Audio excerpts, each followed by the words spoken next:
নমস্কার, স্বাগত জানাই অপুর ঘরকন্যায়। আজকে গ্যারেন্টি দিচ্ছি এই রকম পনিরের রেসিপি একবার তৈরি করে বাড়ির সবাইকে খাইয়ে দেখুন, সবাই আঙুল চাটতে থাকবে। তার জন্য কড়াতে পরিমাণ মতন সাদা তেল নিয়ে নিলাম আর পনিরের টুকরো দিয়ে দিলাম। পনিরের টুকরোগুলো হালকা করে একটু লালচে ভাব করে ভেজে নেব। পনিরগুলো ভেজে একটা পাশের পাত্রেতে জল গরম করতে দিয়েছি, মানে কুসুম গরম। তার মধ্যে পরিমাণ মতন একটু লবণ দিয়ে দিয়েছি।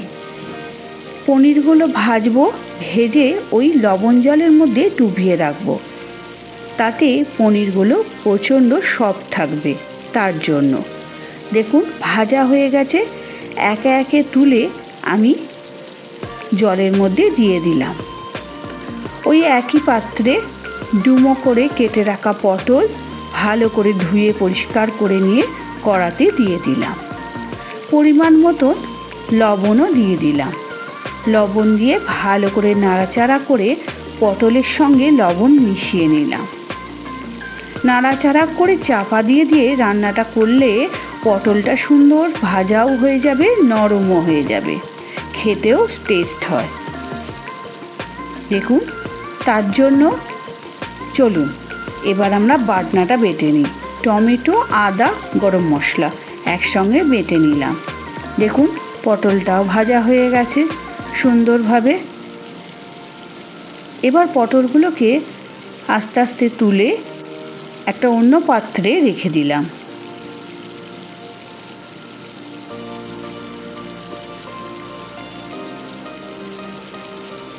ওই একই কড়াতে পরিমাণ মতন সরিষার তেল দিয়ে দিলাম।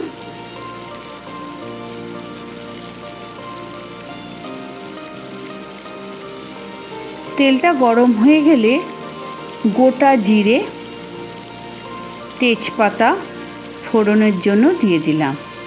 একটা সুন্দর গন্ধ ছাড়বে। সেই সময় কেটে রাখা ডুমো ডুমো করে আলু ভালো করে ধুয়ে জল ঝরিয়ে দিয়ে দিলাম। আলুগুলো নাড়াচাড়া করে একটু ভাজা করে নিতে হবে।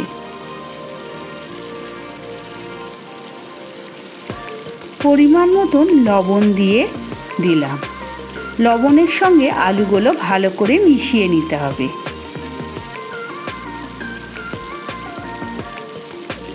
একটু চাপা দিয়ে দিয়ে রান্না করলেই আলুগুলো খুব সহজে ভাজাও হয়ে যাবে, আবার সেদ্ধও হয়ে যাবে। আর লাগবে এই রান্নার জন্য এই 100 গ্রাম মতন মুগের ডাল, সোনা মুগ ডাল ভালো করে ধুয়ে জল ঝরিয়ে আমি রেডি করে রেখে দিয়েছি। আলুটা ভাজা হয়ে গেছে। এবার আমি মুগের ডালটা আলুর ওপর দিয়ে দেবো। এই রেসিপি নিরামিষ, সম্পূর্ণরূপে নিরামিষ, খেতে অসাধারণ। একটা রান্না করলে আপনি রুটি বা ভাত দুটোর সঙ্গেই খেতে পারবেন। খেতে খুবই সুন্দর হয়। ডালটা দেওয়ার পর ভালো করে নাড়াচাড়া করলেই দেখবেন সুন্দর একটা ডালের গন্ধ ছাড়ছে।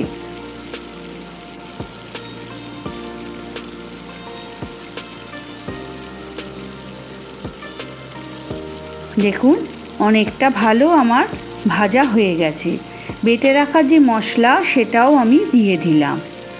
মশলার সঙ্গে ভালো করে নাড়িয়ে চাড়িয়ে কষিয়ে নিলাম। চিনিও দিয়ে দিলাম, 2 চামচ মতন চিনি দিয়ে দিলাম। রান্নাটা একটু মিষ্টি মিষ্টি হবে। পরিমাণ মতন হলুদ, জিরের গুঁড়োও দিয়ে দিলাম। সব মশলা একসঙ্গে ভালো করে আলুর ডালের সঙ্গে কষিয়ে নিলাম। কিছুটা কিশমিশ দিয়ে দিলাম, কিছুটা কাজুও দিয়ে দিলাম। সব উপকরণ একসঙ্গে ভালো করে মিশিয়ে নিলাম। 2 কাঁচা লঙ্কাও দিয়ে দিলাম।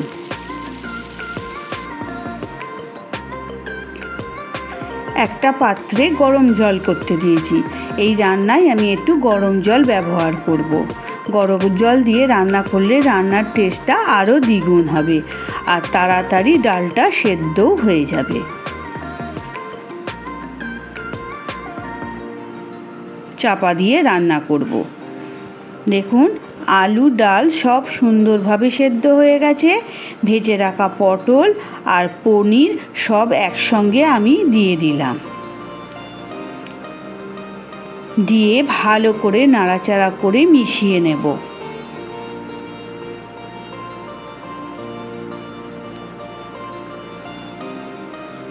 ওপর থেকে ঘি ছড়িয়ে দিলাম। রান্নাটা পুরোপুরি কমপ্লিট। আমি আশায় থাকবো আপনাদের রান্নাটা খুবই ভালো লাগবে, তার জন্য একটা কমেন্ট করেই দেবেন, আর তাহলেই তো বুঝবো আপনাদের রান্নাটা কতটা ভালো লাগে। আর একটা লাইক, একটা সাবস্ক্রাইব চাই। দেখুন কত সুন্দর এই সহজ রেসিপি। আজকের মতন এখানেই বিদায় নিলাম।